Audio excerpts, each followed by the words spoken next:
Hey, I got a question for you. Have you nailed down your marketing strategy for 2025? How was your marketing in 2024? Did you reach your business goals and objectives? If you did not, then let's not do in 2025 what you did in 2024 for your marketing. If you did not reach your marketing goals, it could be because you are not using the right platform for the purposes in which it was intended, or you're stretching yourself too thin trying to be everywhere all the time for everybody, which never works. Picking a platform for your marketing is the same as picking a niche for your business. You've got to find a place to call your home. And then once you get comfortable in that space, and by comfortable, I mean bringing in a consistent flow of leads, clients, customer sales, and business partners, then you can consider branching out into another location. For instance, my jam is Facebook and Instagram, but I have a presence on LinkedIn, Twitter, TikTok, Threads. I think that's it. Yeah, that's it. So, Pinterest. I got a presence on Pinterest as well. But I don't do as much on any of those other platforms as I do on Facebook and Instagram. Why? Facebook and Instagram is my main hub. That's where my people reside. And that's where I'm at most of the time. And the thing that you need to remember about any of these hubs that you pick is you've got to talk to the people in a way that they're used to seeing people show up on those platforms. So, for instance, I'm going to show you here in a little bit. If you're on TikTok doing long form videos, that's not the place to do long form videos. TikTok is the quick hit it and quit it. We're talking like 2, maybe 3 minutes tops, if that. Whereas long form videos are better suited for Facebook and Instagram.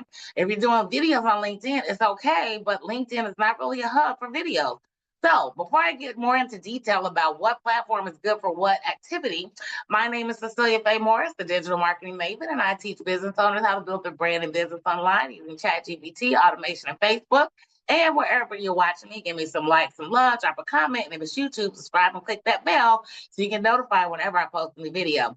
All right, so I created this spreadsheet, and yes, I did it using ChatGPT that will show you what each platform is good for, and I've organized it in a way in which I personally think is best used to get people from online to offline.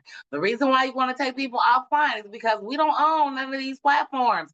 And if you get hacked, if you get kicked off, anything negative happens and you have no access to your social site, then guess what? You have no access to your people as well. The money is in the list. So everything that you do online should be geared towards getting people off the platform and onto your email list.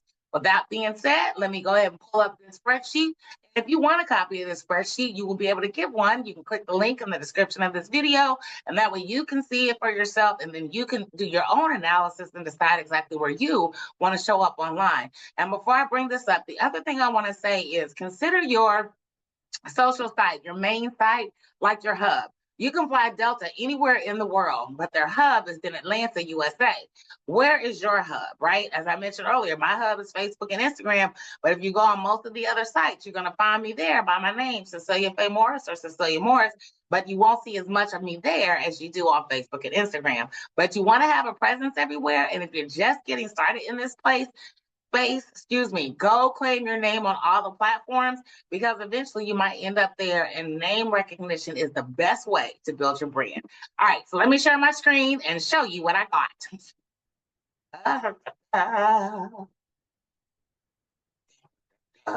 Let me get this pulled up for you. There we go. Now where did my Zoom go? Here it is. All right, here we go. Let me make sure you can see. Yes, you can. All right, so this is what I gathered from ChatGPT. I put some prompts in there and I asked ChatGPT to create this table. And then I took this table and I organized it from, in my opinion, most to least important in terms of how you want to use these platforms to build your business. Again, if you didn't see the results in 2024 that you desire with your marketing, let's do something different for 2025. And this is what I'm considering your complete marketing strategy, because this should be a blueprint and a guide to help you jump off your marketing for 2025 and beyond. All right, now I will say also that this may change over time, but one of the things that I will tell you, for the last 5 years, Facebook has been the king of the mountain.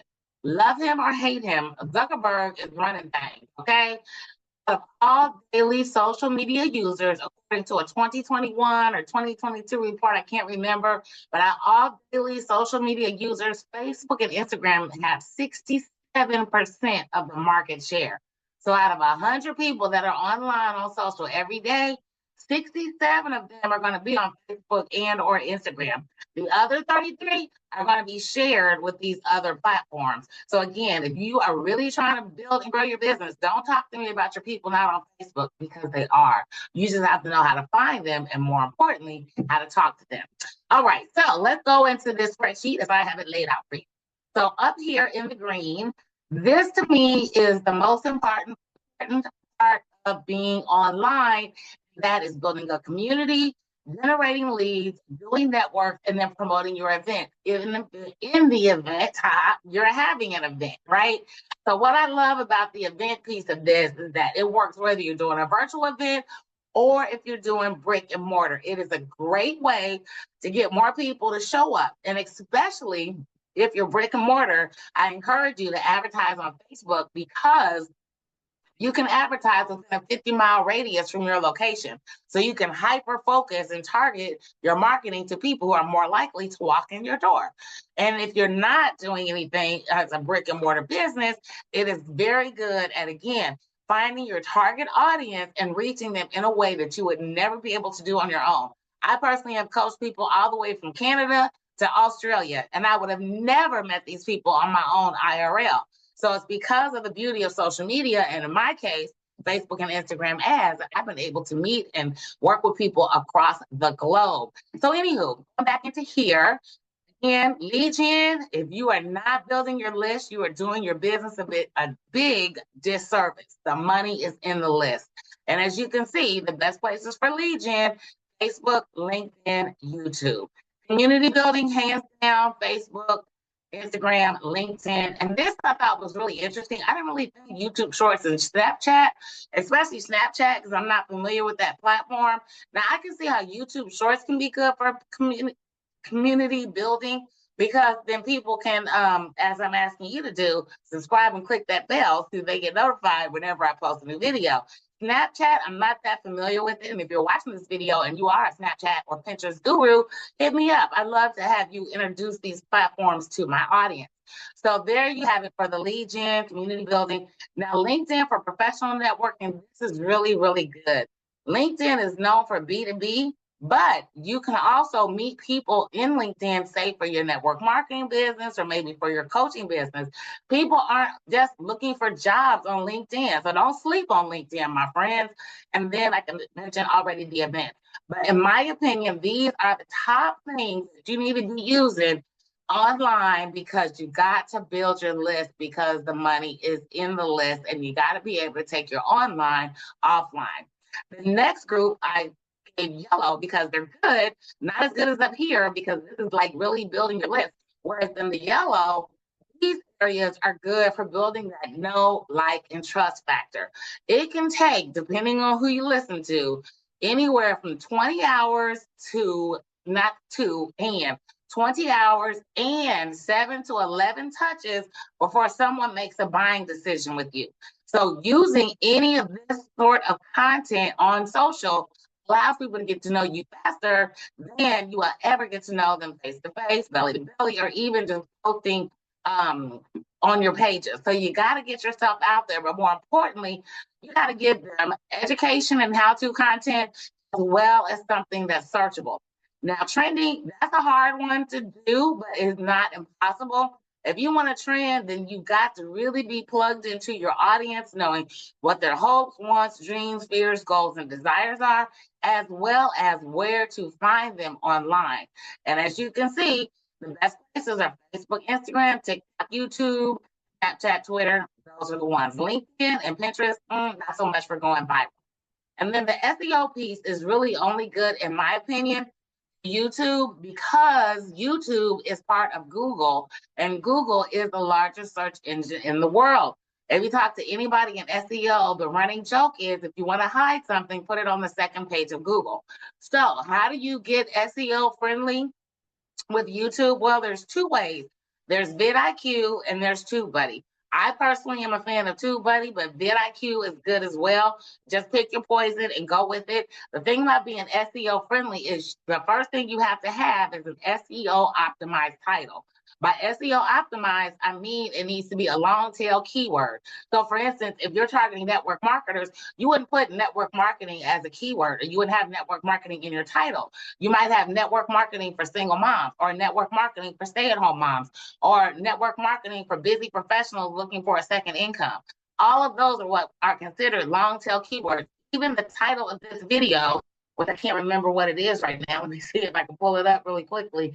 The title of this video is SEO optimized, and it's also considered a long tail keyword. And I believe when it comes up here really quick, I'm looking at my other screen. The social media, nope, that's not it. That's a different title.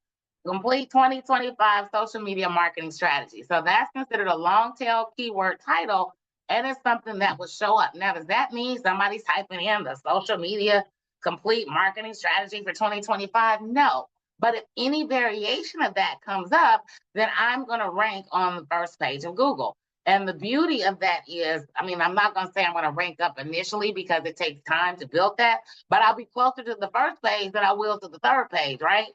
But the beauty of using long tail keywords is that if you have a keyword that is in TubeBuddy gets a score of 100, that means that keyword is one, being searched, and two, the market isn't overly saturated. That's why you don't want to say just network marketing. That keyword is overly saturated, right? You'll be like 10,254,523 on the list of people that come up in a search for network marketing. But if you say network marketing for busy professionals who want a second income, you're more than likely going to come up on the first, maybe the second page of Google, but you'll definitely rank up faster. But the biggest thing to remember is the SEO friendly. Another thing you can do with your YouTube videos is make sure that one, your title is SEO optimized, two, that you include your title in the first 3 sentences of your description, but do it in a way that is conversational, not like it sticks out like a sore thumb. Excuse me. So you want to make sure you do that with your titles as well. So let me give you an example. I'm going to pull up one of my videos here, and then I'll share it with you, and I'll show you exactly what I mean by including your title in the first 3 sentences of a description of your video. All right, so let me see here. I'm gonna pull up this one randomly. And okay. All right, so I'm gonna scoop this over here so you can see it.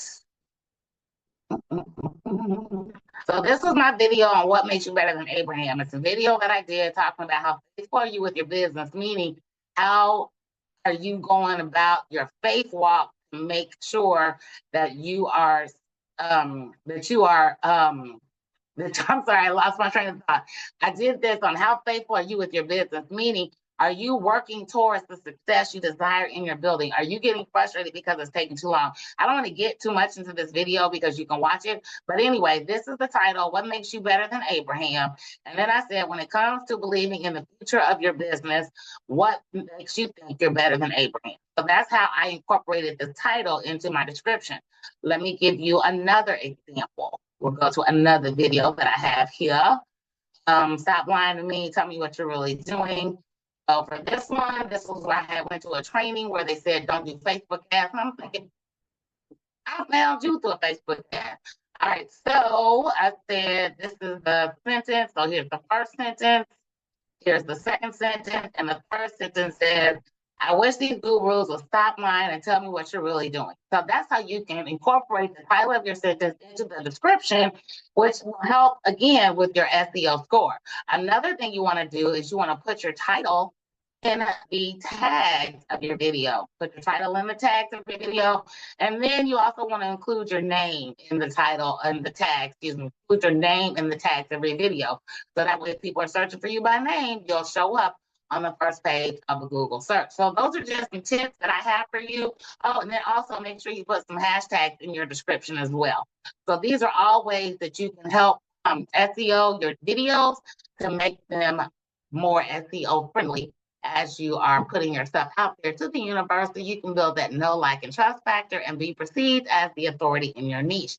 So here it is. These are all the ways that you can build that know, like, and trust factor with your audience.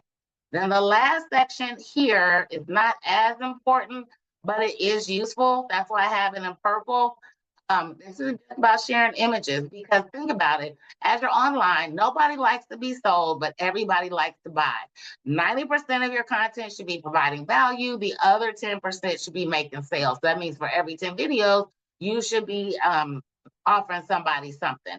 Now, you can also offer them something indirectly by not really calling it out. Like, you can say, drop a comment if you want this, or DM me for more information. But when you're blatantly like, hey, get this thing, make sure you don't overly ask people to buy from you, because then you'll turn them off, which is why I always tell my clients, don't be a social media billboard for your company, brand yourself. So here's the purple part. Again, this is not that important. Even hashtags are not as important as they used to be, right? So again, if I were building my brand on social media, I'm focusing on how to build my list, and I'm focusing on how to make people know, like, and trust me. This other stuff is just a little bit of icing on the cake if you can pull it off. And the thing about long form content is you have to really be careful with that. Long form content is like telling a story. And if that's the case, then that's where I'm talking like blogs, or mostly blogs, I guess, or a newsletter, blog, a newsletter, a LinkedIn article. Those are what we consider long form content. What I want to highlight for you from this search, remember I told you that Facebook has 67% of the market share of all social media users? Well, look at here. Out of the, I think there's like 13, let's see, 15, 3, there's 12. Out of the 12 criteria, Facebook hits 11 of them. Instagram hits 6 of them. Remember I told you how Facebook has 67% of the market share of all daily social media users? I'm not saying you have to be there, but I'm saying your people are there. And again, pick which one of these is best for you, because maybe Facebook and Instagram is not for you. And if it's not, that's okay. But pick your hub, get really, really good at it, and then go ahead and build you a second house somewhere else.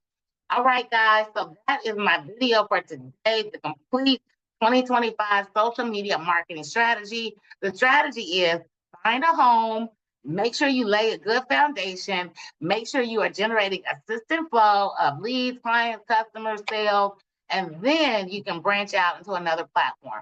If you want some help on how to build your brand and business online, I'd be happy to talk to you about it.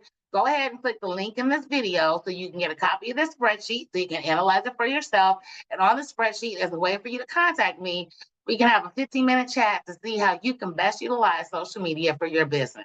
That's it for today's video. Thanks for watching. I'll see you next time.